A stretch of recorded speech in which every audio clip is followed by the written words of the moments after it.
Hi, I'm Joseph Roberts, Senior Recruiter at Cohesion Recruitment. Today's topic is the tipping point for social care recruitment looming? So let's start with an introduction. Demand for the sector, Skills for Care estimate that the sector needs to grow up to 275,000 jobs by 2025 just to keep the pace with demand. However, the overall turnover rate is 25%, which equates to around 300,000 workers leaving their position each year in care. So from this we can see how the demand for the sector in the next 8 years is going to be getting higher. 1 in 20 positions at the moment in adult social care are vacant, which is nearly twice the vacancy rate in the UK's labour force as a whole. They estimate, ONS estimate that by 2030 the number of people aged over 85 will almost double, which is 5 times more people, over 100. And the number of people living with dementia is projected to double. So again, we can see from this that the need for social care workers, especially in the dementia sector, is going to rise massively. And evidence has shown that the traditional approach to recruitment can be both costly and ineffective. So I've come up with 4 key impacts that I feel that social care recruitment at the moment, and I'm going to talk through with you how they're going to have an impact, and also then what the solutions are for that. So the first one is Brexit. EU migrants fill an estimated 6% of jobs in the social care sector in England. This equates to around 84,000 care workers, so equivalent to 1 in 20 of England's growing care workforce are from a European Economic Area country. 90% don't have British citizenship of those 84,000, and their future immigration status remains uncertain. So let's think about the 275,000 needed more, yet there's 300,000 leaving each year, plus these 84,000 care workers that when Brexit happens, their citizenship in Britain is uncertain, and their future immigration status could be jeopardy. There are also worries that leaving the EU could make it easy to weaken employment rights set out by the EU, such as the Working Time Directive. So the demand of people in the sector working might increase, which eventually will lead to a dropout of candidates in the sector. Even though we're about 2 years away from Brexit fully happening, in one of our clients, we've noticed drastic decrease in applications, especially from abroad. So it is having an effect already on candidates coming through the process. Another key impact on social care recruitment, I believe, is technology. Social media tools and social networking sites have revolutionised communication methods, both privately and increasingly at work. Numbers highlighted previously emphasises how important the recruitment process is for care organisations. It's about getting candidates through the process quicker, but also ensuring that you've managed to evaluate their personality and their skills. Candidates want a hassle-free process. They don't have to do as much of the process. There's a lot of competition, as highlighted, so we need to ensure that the recruitment process is hassle-free, is user-friendly, the candidate feels engaged at all times. And if you do this right, and you get this right through social media, over 30% of companies saw an increase in their referral candidates once engaged in social recruitment. And referral candidates, it's been proven, are often the candidates who stay around longer. So the more referrals you have into the business, the longer and better that they're going to perform. The retention rate will increase. So once you've got a candidate engaged in your recruiting process, you will find that they will refer more candidates to yourselves. Candidates really want companies to portray their ethos through their recruitment process and their social media. This is a real big, as I said, with the market being so competitive, candidates want to feel like they're working towards the same goal and they're working for a company that they've got the same beliefs as. The third key factor, I believe, is millennials. 1/3 of the current workforce is millennial, but over the next decade, this is predicted to rise to about the 3/4 mark. So millennials want security and variety in their career. They want to be stretched and challenged. They want to work for a company of which they can be proud of, So not-for-profit organisations. These are millennials are starting to focus on these companies. Everything that they make goes back into the company, and we're starting to see through research that millennials want to work for organisations such as these. They have every intention of being loyal. They favour companies that are able to conduct a dialogue with them. So it's about picking up the phone. It's about communicating with them in various methods. They want to be understood as individuals, build relationships, and hiring someone based not just on their skills but also their needs and aspirations. So we need to look at the bigger picture and what they can offer to the company long term. And it's about their needs and what their needs and aspirations can the company provide that moving forward long term. This fits nicely into the visualization of career paths. So mapping career paths with millennials coming into the business and working towards the one goal. The millennials are going to be, as 3/4 of the workforce are going to be millennials soon. So we need to ensure that our recruitment process is visualising career paths, is treating them as individuals. We're conducting dialogue with them. We're showing them that they have an intention of being loyal to us. So we need to be loyal to them. That they can be proud of our company and that they want to work for a company where the ethos mirrors what they're looking for. The last key impact, I believe, is retention. This is a headache for the sector and always has been. And effective recruitment and retention plans are essential if the sector is to plan and meet the future demands.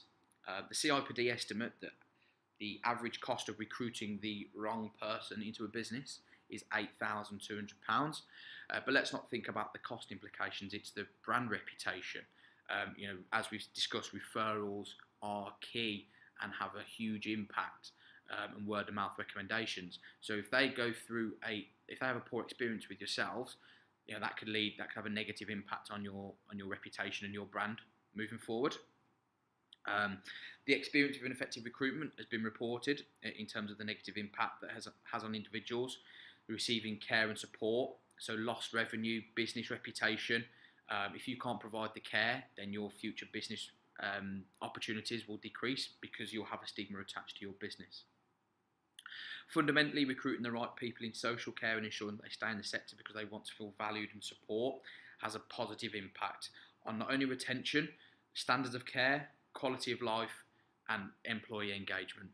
So we see that if a candidate wants to work for you, not only will your retention increase, but your quality of care provided, which in hand will increase your business opportunities, your reputation.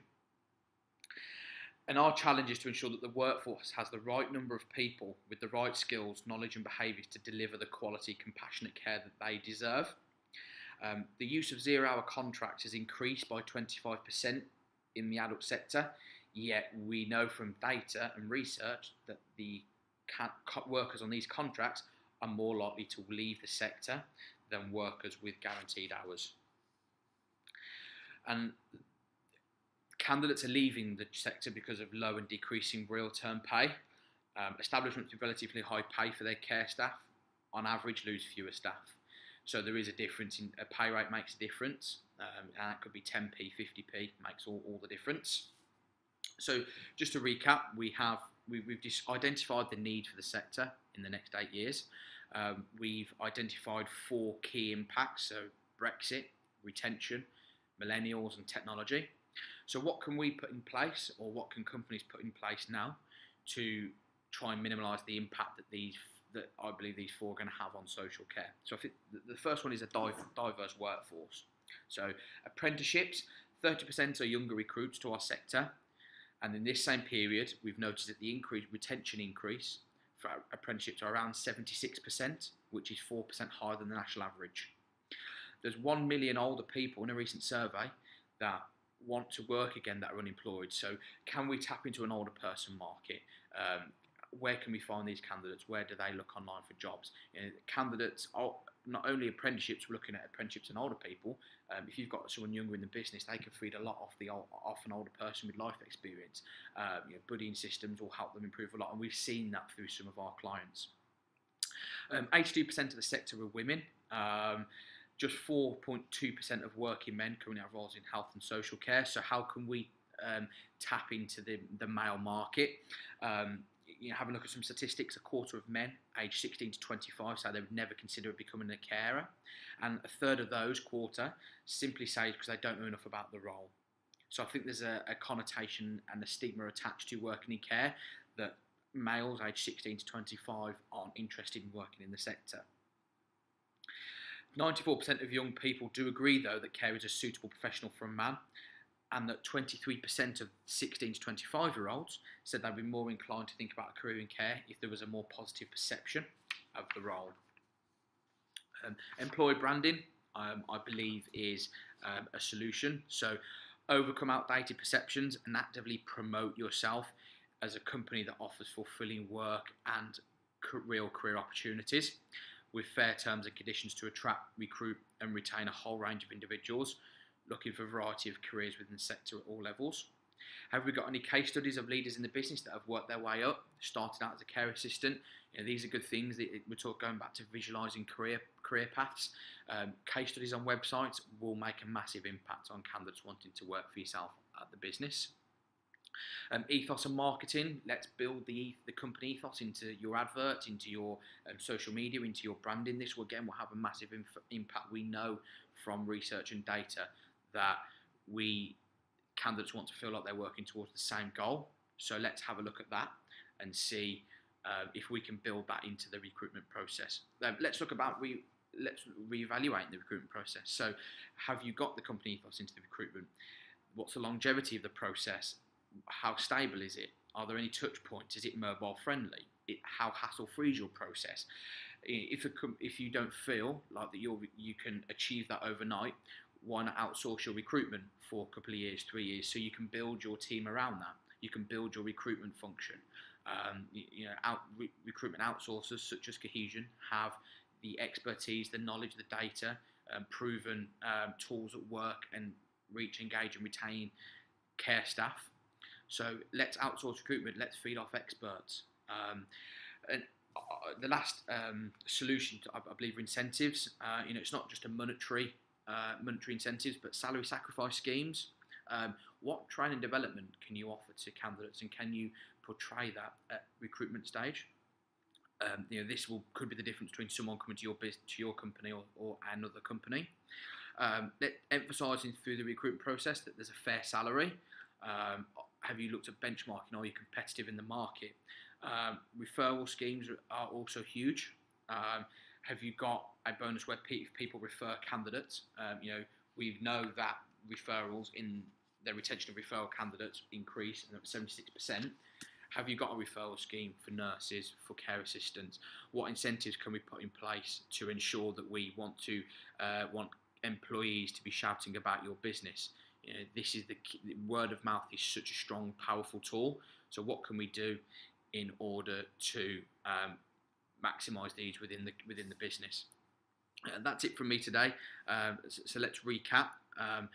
4 key points that are really impacting recruitment in social care. That's Brexit, millennials, technology, and retention. But the solutions around that are incentivising candidates once you get them into the recruitment process, offering training and employee branding, and also let's think about your workforce. How diverse is the workforce and the demographic of your current staff? Can we look at apprenticeships? Can we look at older people? Can we look at more males? We need to try and change the perception of a role in social care. Social care has a career. There's a career in social care for everyone, and it's about visualising career paths for candidates and meeting their needs and aspirations. Thank you.